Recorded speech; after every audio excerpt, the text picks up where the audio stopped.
ladies and gentlemen, the President of the United States. Good evening, my fellow Americans. We now stand 10 years past the midpoint of a century that has witnessed 4 major wars among great nations.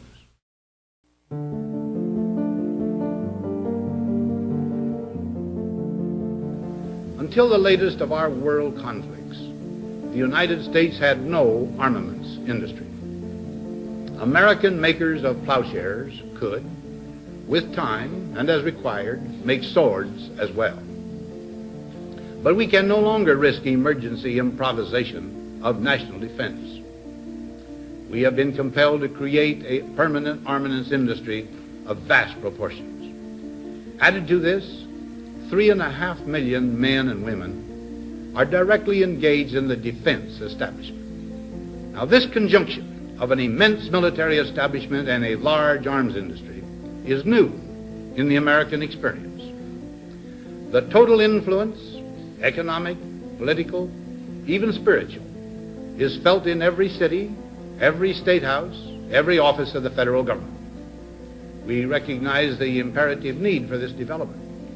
Yet we must not fail to comprehend its grave implications. Our toil, resources, and livelihood are all involved. So is the very structure of our society. In the councils of government, we must guard against the acquisition of unwarranted influence, whether sought or unsought, by the military-industrial complex. The potential for the disastrous rise of misplaced power exists and will persist. We must never let the weight of this combination endanger our liberties or democratic processes. We should take nothing for granted. Only an alert and knowledgeable citizenry can compel the proper meshing of the huge industrial and military machinery of defense with our peaceful methods and goals, so that security and liberty may prosper together.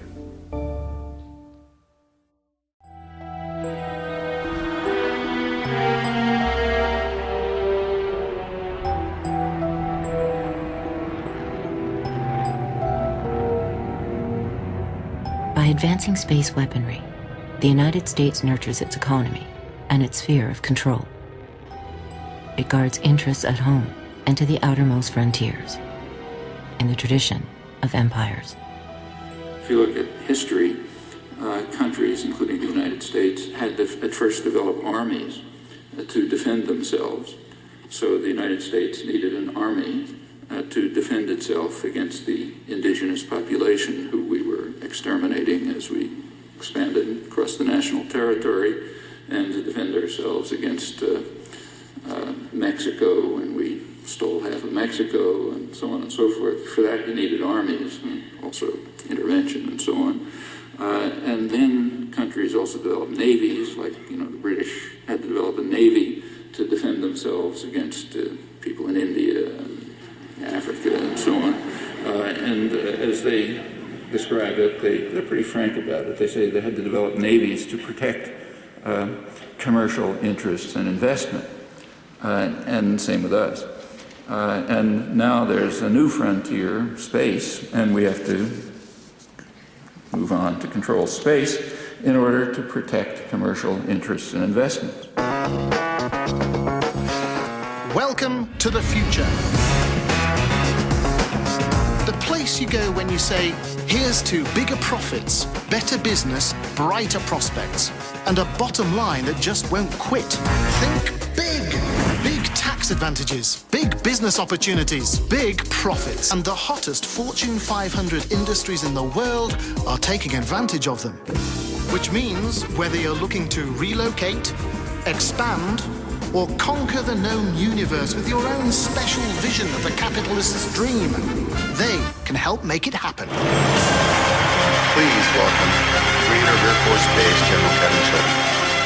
It's nice to be here in Colorado Springs for this great gathering. I think it's fitting that we're here in Colorado because I know it was 25 years ago when the first commander of Air Force Space Command stood up the flag here, General James Hardinger.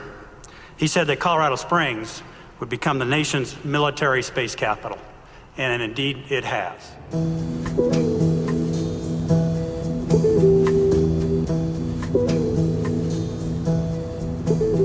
that in Colorado Springs you will find a different kind of base of both direct military and military contractors approaching 1/3 of the entire population. And when you think about it, that is a big number. The industrialists are now saying, we're not going to make cars anymore. We're not going to make clothes in America anymore. We're not going to make this and that in America anymore. We're going to make weapons. This is our space tracking surveillance system, and this is a more advanced version of a missile detection satellite to detect, track, and discriminate missiles in flight. So this finds them, somebody else shoots them down. Here at Lockheed Martin, we have all kinds of cool stuff. We're working on some of the world's most important and spectacular technologies, and we're the best in the world at what we do. While most U.S. industries struggle to endure a recession, the weaponization of space still feeds thriving corporations with contracts.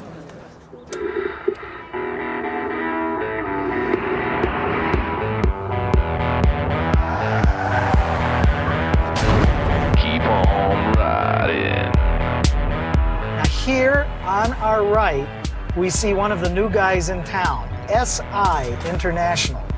Companies that are growing very quickly that no one has heard of before, such as L3 Communications, Sparta. These are names that are not familiar names to people, and yet they are the new strong players in military contractors. You have the Aerospace Corporation on your right. You have Mitre Corporation on your left.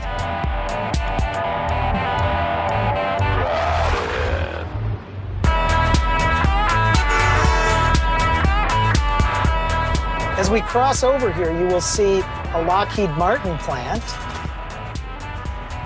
Now here to our right is Northrop Grumman. Northrop Grumman has always been a big contractor, but a couple of years ago, it bought out TRW Corporation.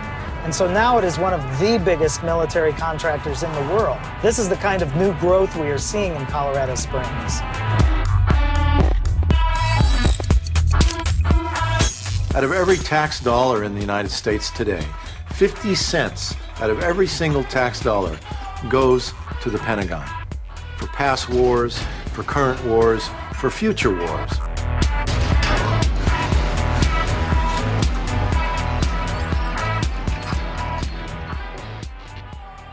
We are being made into a warrior culture, if you will. We have a snapshot in time after September 11th where at least 71 companies that we were able to identify are starting to get contracts to go in Afghanistan and Iraq.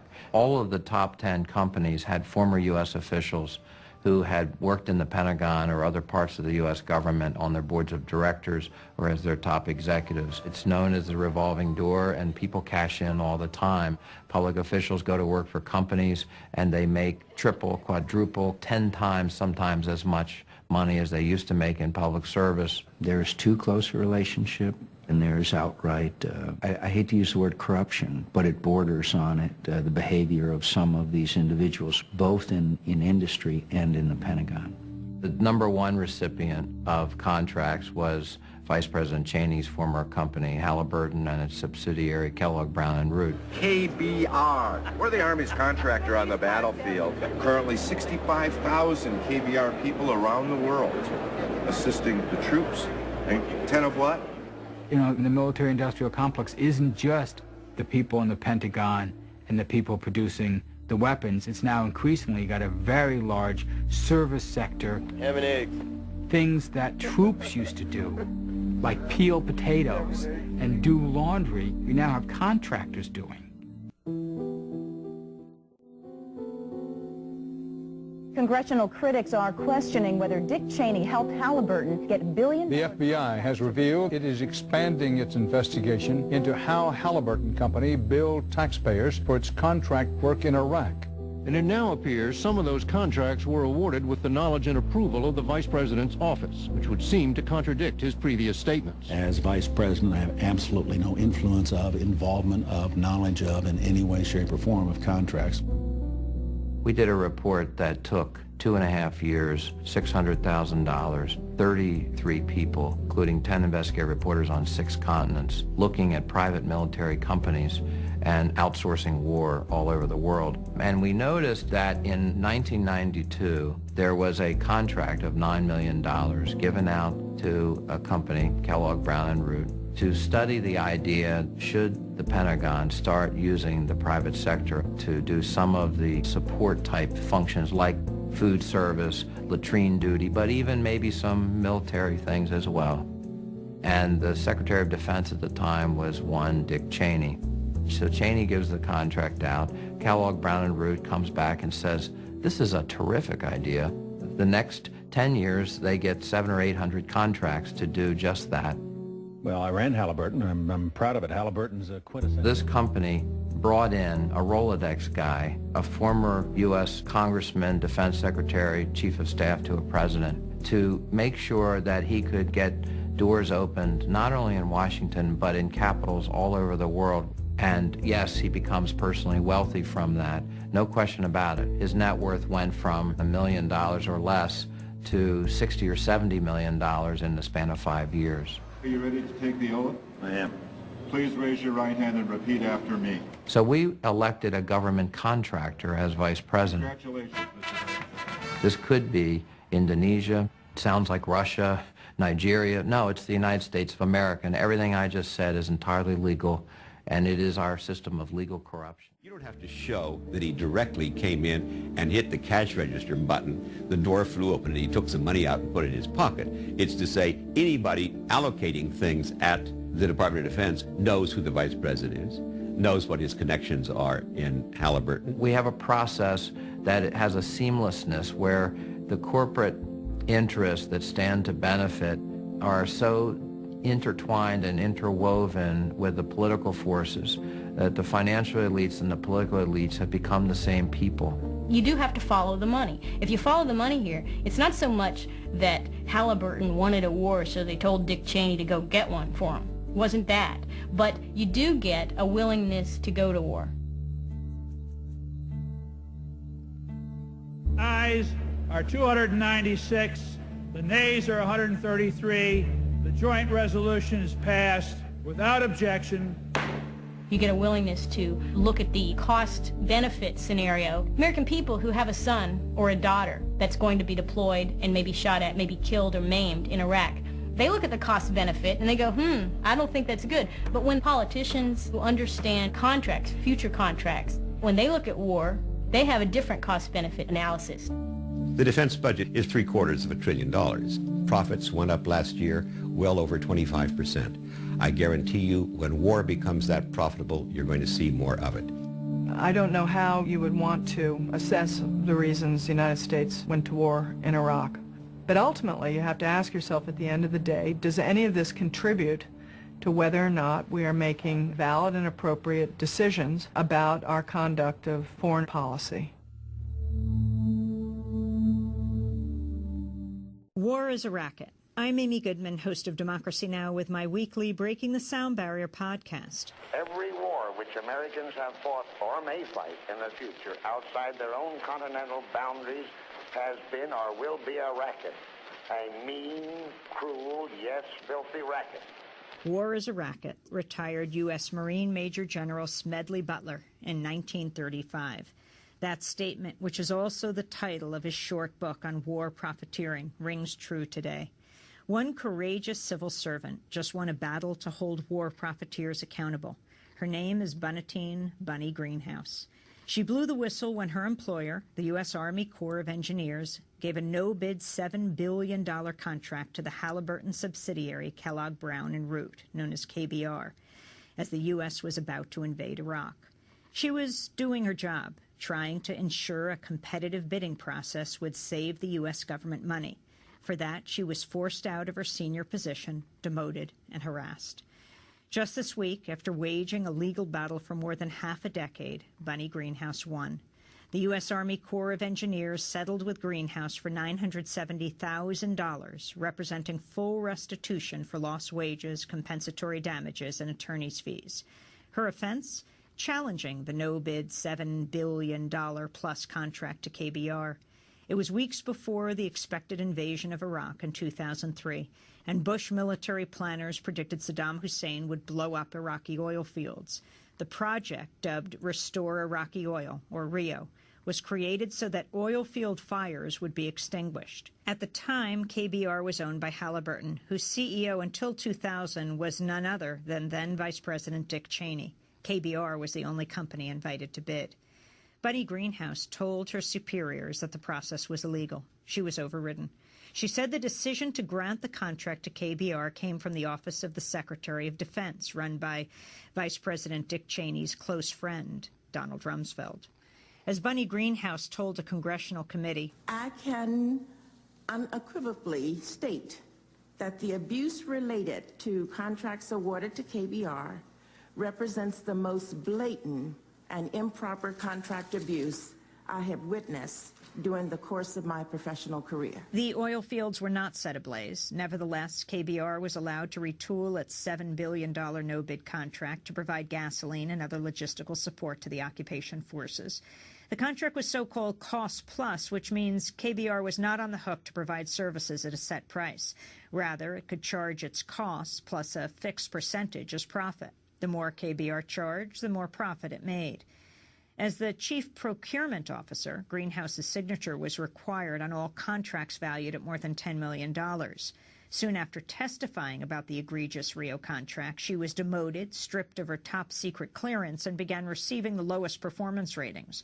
Before blowing the whistle, she'd received the highest ratings. Ultimately, she left work facing an unbearably hostile workplace. After years of litigation, attorney Michael Cohen, president of the National Whistleblower Center, brought the case to a settlement.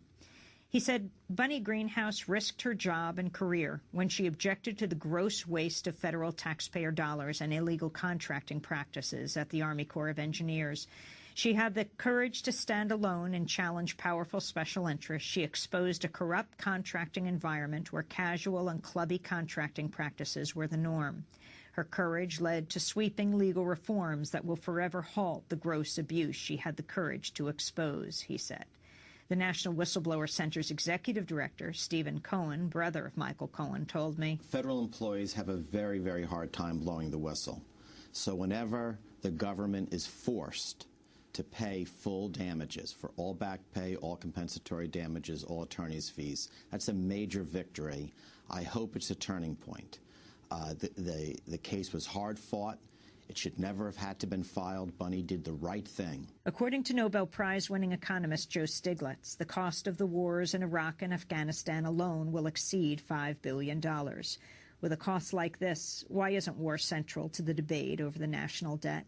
Two-time Congressional Medal of Honor winner Major General Smedley Butler had it right 75 years ago when he said of war, "It's possibly the oldest, easily the most profitable, surely the most vicious racket. It's the only one in which the profits are reckoned in dollars and the losses in lives. It's conducted for the benefit of the very few at the expense of the very many," he said. As President Barack Obama and Congress claim it's Medicare, Medicaid, and Social Security that are breaking the budget, people should demand they stop paying for war. I'm Amy Goodman with Dennis Moynihan. The big guns of America's military establishment are taking defensive action on Capitol Hill to protect their budget. Defense Secretary Robert Gates warned cuts any deeper than the $78 billion proposed by President Obama would have, quote, tragic consequences. RT's Christine Rosal looks at who's really standing to benefit. Times are tough for many on Main Street, but most in government agree. Before assisting people like this, it's more important to assist people like this. Perhaps this is one reason the U.S. military budget is more than 50% of the entire world. And once again, the top brass came to Washington to defend defense. It is my judgment that the Department of Defense needs an appropriation of at least $540 billion for fiscal year 2011 for the U.S. military to properly carry out its mission, maintain readiness, and prepare for the future. Defense Secretary Robert Gates also discussed cuts he's made to the military budget on programs no longer needed. What you may not know is that most of the $78 billion he's cut would take place in 2014 and 2015, when there will be a new Secretary of Defense and possibly a new president. Still, this was his announcement last month. I'll describe how these reform efforts, if followed through to completion, will make it possible to protect the U.S. military's size, reach, and fighting strength despite a declining rate of growth and eventual flattening of the defense budget over the next 5 years. As far as that flattening budget, here's a look at current spending compared to previous war efforts. And even after the cuts, experts say in 2015, the military budget will still be about $100 billion larger than in the Bush years and about $50 billion more than the Reagan years. So what's going on here? Economist Richard Wolff says it's simple. All the beneficiaries of government spending, the companies that get subsidies, the military producers who sell goods to the government, the working people who get some benefits, even if they're small, all of them have mobilized to hold on to what they get, to make it politically costly for any congressman or woman to go against them. Here's Congressman Buck McKeon, chairman of the House Armed Services Committee, who has fought cuts tooth and nail. There will be winners and losers in this process. Tough choices must be made, but I will not support initiatives that will leave our military less capable and less ready to fight. In addition to the wars in Iraq and Afghanistan and the health and safety of men and women serving, there are also other expenses. More than 800 military bases in places like the Marshall Islands, and a $7 million sponsorship by the Army of NASCAR. Usually pleas for money come cloaked in the name of life or death. Drastic reductions in the size and strength of the U.S. military make armed conflict all the more likely, with an unacceptably high cost in American blood and treasure. But the real treasure lies with those with the real power, according to Trends Research Institute Director Gerald Salente. It's as simple as the handwriting on the wall. It's called the military-industrial complex is in charge of the nation. And until that changes, there will be an invisible cloak around the Pentagon that will allow no one to touch its budget. What you will see are the things that are sacrificed, the basic cuts in services, the roads that go unrepaired, in people who are forced to live on the streets, and a continuing decline in the health, education, and overall quality of life for most Americans. In Washington, Christine Frizzau, RT.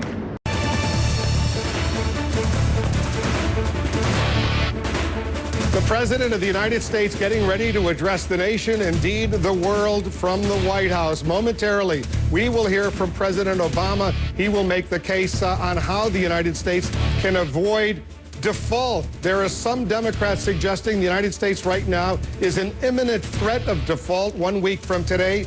The country will not have enough money to pay all of its bills. Tough decisions will have to be made. The stakes right now are enormous. The president will lay out his case within a minute or so.